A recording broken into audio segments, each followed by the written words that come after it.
Merhaba arkadaşlar, kanalıma hoş geldiniz. Bugün şöyle az kalın bir ipim var. Bununla harika bir model başlayacağız. Şöyle ben lastiğimi hazırladım. Bunun üzerine modelimizi kurabiliriz.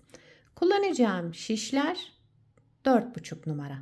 Modelimiz oldukça güzel ve kolay bir model. Umarım siz de beğenir, benimle yaparsınız. Dilerseniz yapım aşamalarına geçelim. Bu modelde ilmek sayısı 2 ve 2'nin katları. Şöyle ayarlayacağız. Yani çift sayıda olması gerekiyor.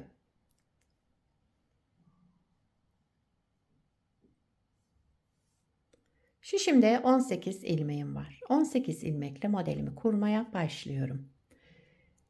Modelin birinci sıra ön yüzündeyim. Kenar ilmeğimi örmeden aldım.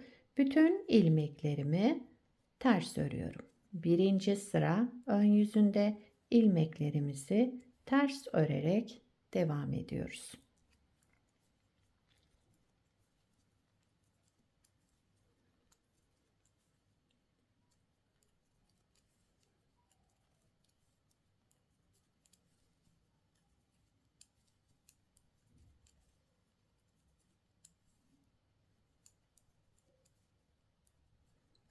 Evet, sıra sonuna geldim. Kenar ilmeğimi de düz olarak ördüm. Birinci sırayı ters örerek tamamladık.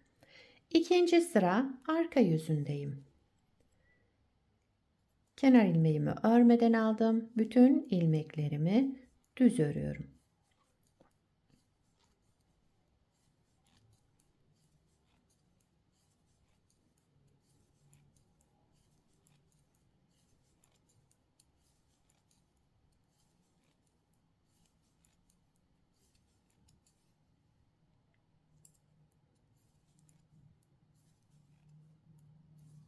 Sıramı tamamladım. Üçüncü sıra ön yüzündeyim.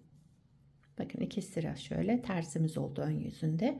Şimdi üçüncü sıra ön yüzünde kenar ilmeğimi örmeden aldım. Bütün ilmeklerimi düz örüyorum.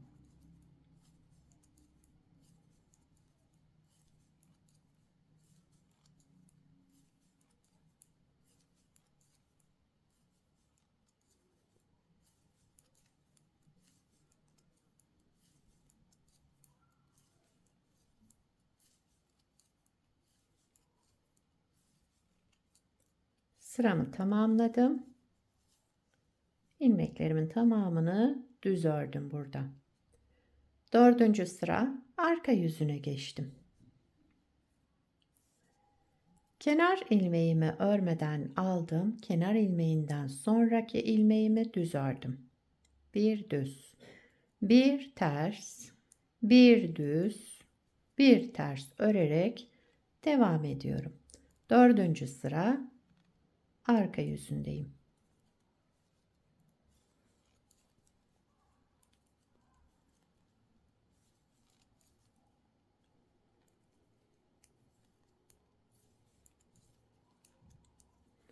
Evet, sıra sonuna kadar ilmeklerimizi bir düz bir ters ördük. Kenar ilmeğimi de düz olarak ördüm. Sıramı tamamladım. Beşinci sıra ön yüzündeyim. Şimdi burada ilmekleri yine olduğu gibi örüyorum. Kenar ilmeğimi örmeden aldım. Düz olan ilmeğimi düz ördüm. Ters olan ilmeğimi ters ördüm. Yani bir düz bir ters.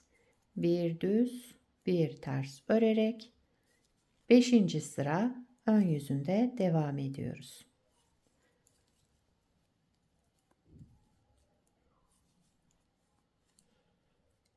Düzlerimizi düz, terslerimizi ters örüyoruz.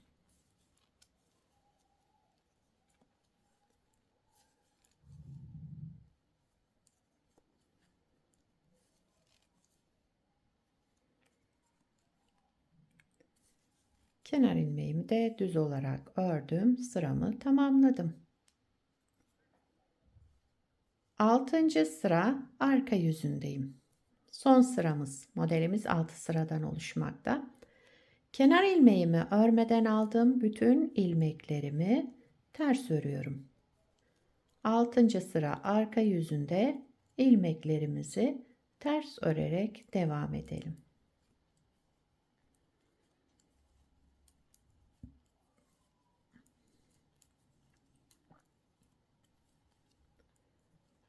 Modelimiz oldukça kolay gördüğünüz gibi. 6 sıradan oluşan bir model. İkinci model kurulumunda modeli kaydırmayacağız. Aynı şekilde kuracağız yine. Birinci sırada ne yaptıysak aynısını yaparak tekrar modeli kurabiliriz. Evet, modeli bir kez kurdum. Bakın model böyle devam edecek. İsterseniz bir kez daha kuralım hemen modelimizi. Şurada birinci sırada ne yaptıysak aynısını yaparak başlıyoruz. Birinci sıra ön yüzündeyim. Kenar ilmeğimi örmeden aldım. Bütün ilmeklerimi ters örüyorum. Ben terslerimi bu şekilde örüyorum arkadaşlar. Sizin eliniz nasıl alışıksa o şekilde yapabilirsiniz. Ben bu şekilde alıştım şöyle. Bana böyle daha rahat geliyor. Bunu yorumlarda çok soran oluyor. O yüzden tekrar bir açıklayayım dedim.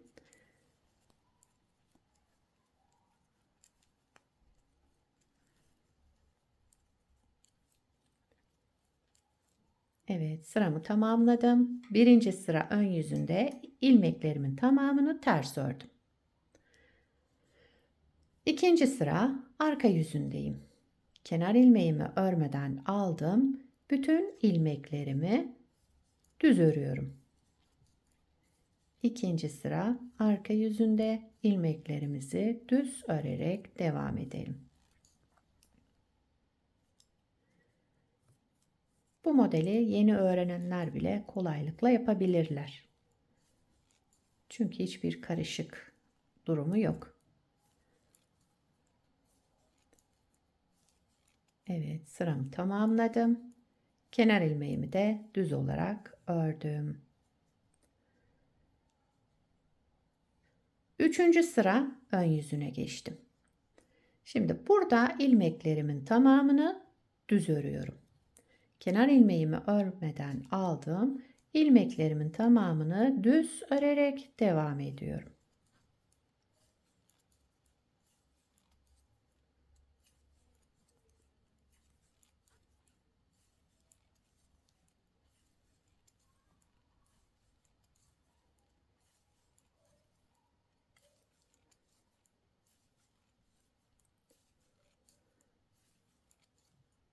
Kenar ilmeğimi de düz ördüm. Ben kenar ilmeklerimi düz örüyorum arkadaşlar. Ters de örebilirsiniz. Hiç fark etmez. Dördüncü sıra arka yüzündeyim. Kenar ilmeğimi örmeden aldım. Sıradaki ilmeğimi düz ördüm. Devamındakini ters ördüm. Yani bir düz, bir ters. Bir düz, bir ters örerek devam ediyoruz. Dördüncü sıra arka yüzündeyiz.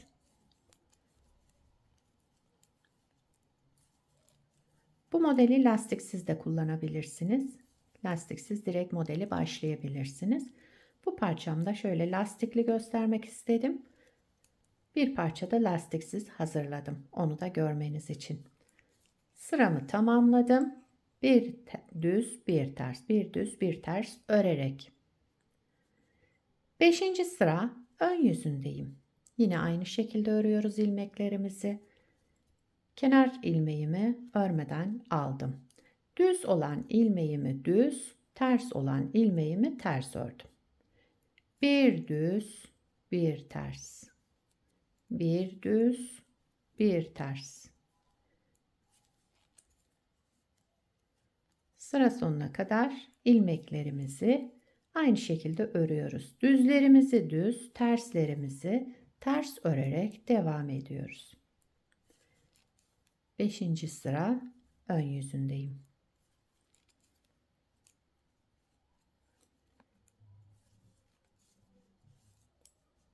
Evet, sıramı tamamladım. 6. sıra arka yüzüne geçtik. Son sıramız şimdi 6. sıramız. Kenar ilmeğimi örmeden aldım. Kenar ilmeğinden sonra bütün ilmeklerimi ters örerek devam ediyorum.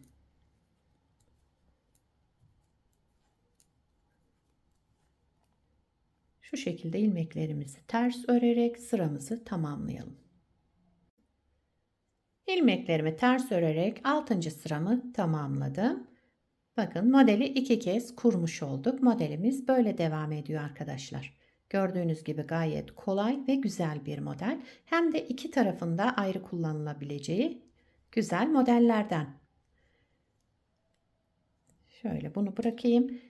Bu da lastiksiz olarak hazırladığım parça. Bakın model lastik istemiyor dediğim gibi. Lastiksiz de kullanabilirsiniz bu modeli. Modelin ilerlemiş hali bu şekilde olacak. Şöyle göstereyim. Aynı ip, aynı kalınlıkta şiş kullandım bu parçada. Modelin arka yüzü de bu şekilde. Bakın her iki tarafı da farklı ve güzel bir model. Dediğim gibi her iki tarafı da kullanılabilir bu modelin.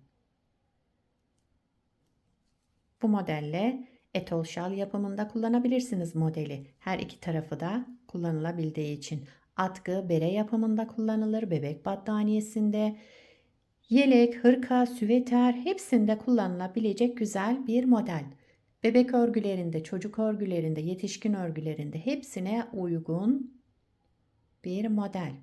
Benim çok hoşuma gitti. Sizce nasıl olmuş arkadaşlar? Hangi taraf daha güzel duruyor? İnanın ki benim ters taraf daha hoşuma gitti. Sizce onları da yorumlarda belirtirsiniz. Şöyle bırakayım. Bir de bu tarafını şöyle durursa ama durmayacak. Şöyle dursun. Evet.